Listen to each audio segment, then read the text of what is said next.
Good afternoon, Bob. How you doing? I have the best joke, man. Let's talk about blondes. Why couldn't the blonde dial 911 when her apartment caught on fire? You don't know the answer? Well, she couldn't find the 11 on the phone.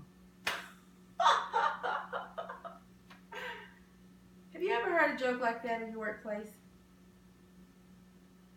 I'm sure your answer would be yes, because jokes and stereotypes of that nature are common in the workplace now.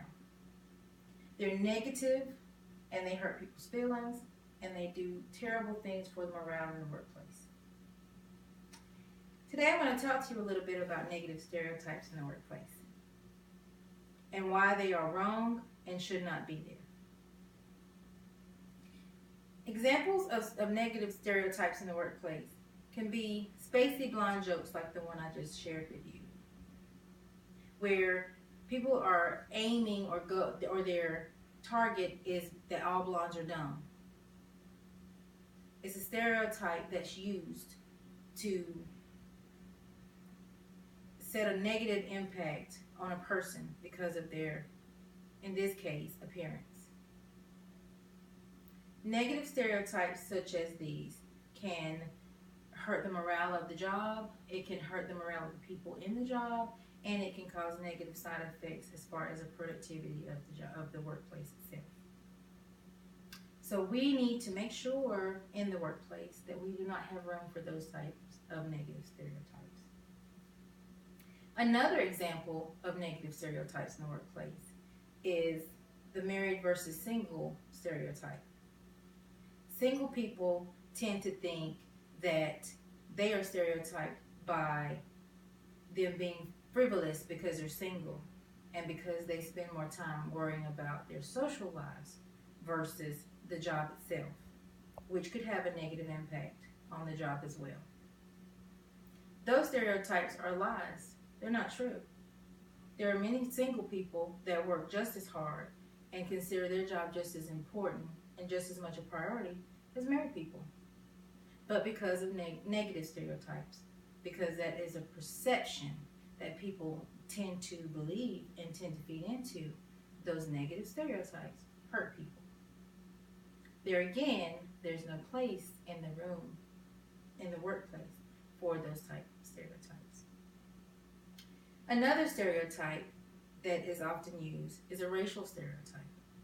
And that is, or it could be possibly one of the most negative stereotypes, because racism is everywhere.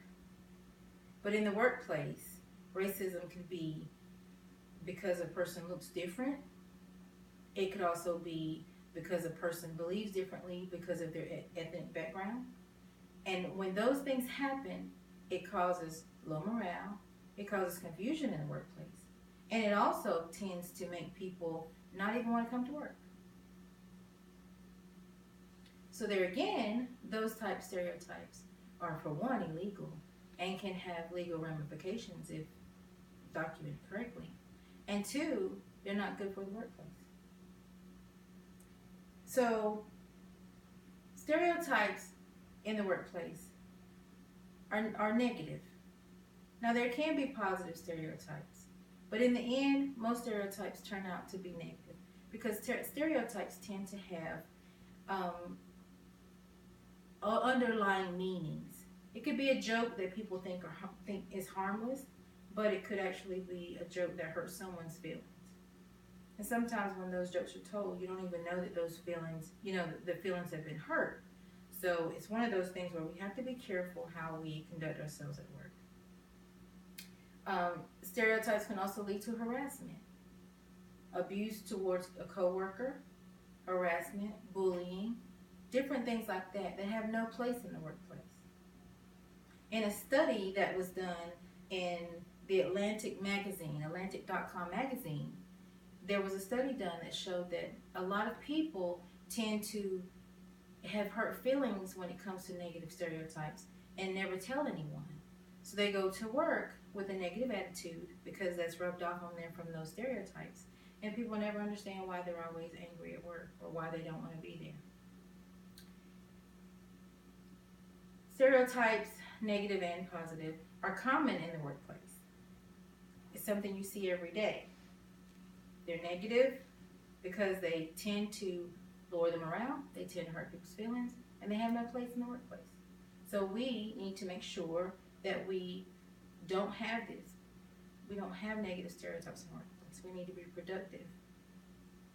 Now, a journal from Northwestern University says that the best way to combat negative stereotypes in the workplace is to show tolerance, is to show self-discipline, is to set a standard for these types of behaviors. As employers of the employees, they should always make sure that they set a ground rule that these are not tolerated and that they should be avoided at all costs. And finally, I wanted to go over a little bit about unbiased stereotypes. They can lead to faulty information, inaccurate information, because a lot of times when it comes to stereotypes, faulty stereotypes, they establish a certain expectation that can't be met. Sometimes it could be training an individual. You know, some people think, oh, she's blonde, she's dumb, she's not going to learn, I don't even want to train her. That's a terrible stereotype. But that person could be just as smart as anyone else and can learn just like anyone else. So we have to be careful with those. And finally, the Huffington Post states that in order to avoid harassment, possible legal actions, and abuse in the workplace, then we should automatically avoid allowing stereotypes to be present. So that's what we have to do in the workplace. First, if you're a victim of those type stereotypes, speak up. If you're an employer of employees that deal with those type of stereotypes, set a standard that it won't be permitted, that it's not allowed in the workplace, and then stand by that standard. So in conclusion, what we learned today is that negative stereotypes in the workplace are there. They're not good, they're bad, they're there. They can be harmful, and they should be avoided at all costs. We should do everything in our power to make sure that we try to squash them out, that we try not to have them in the workplace, but in the event that we do, we need to act upon it. Thank you.